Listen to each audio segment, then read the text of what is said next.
Dans son ouvrage intitulé Leadership, Theory and Practice, Peter Northusz considère que les styles émergents de leadership au XXIe siècle combinent un leadership authentique, un leadership spirituel qui privilégie un ancrage sur des valeurs, un leadership adaptatif et un leadership de serviteur.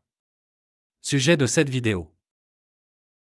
Je ne reviens pas sur la distinction entre leader et manager, à défaut je vous renvoie vers l'approche très instructive d'Yvan Règle dans son ouvrage Les équipes intelligentes qui considère que le manager est la combinaison d'Obélix et Abracurcix, et que le leader est la combinaison de Panoramix et d'Astérix. Et cette analogie est loin d'être simpliste.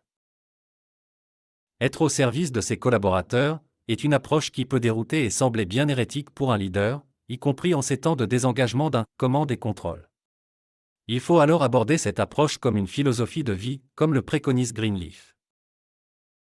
Peter Northusz, en reprenant les travaux de Greenleaf, identifie 10 points clés de ce style de leadership.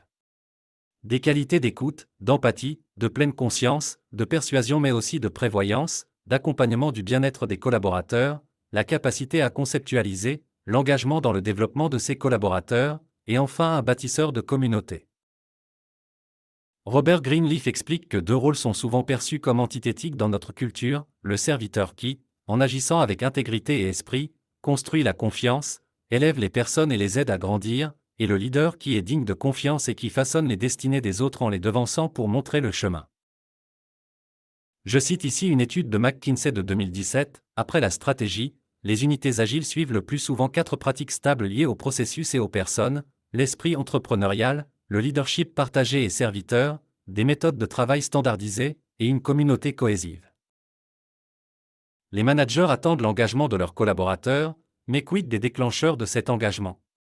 L'engagement ne se décrète pas à partir de supports parfumés à la bienveillance.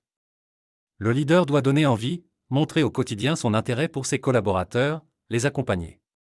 Nous attendons un leader authentique, altruiste, un véritable communicant, charismatique, transparent, visionnaire et résilient.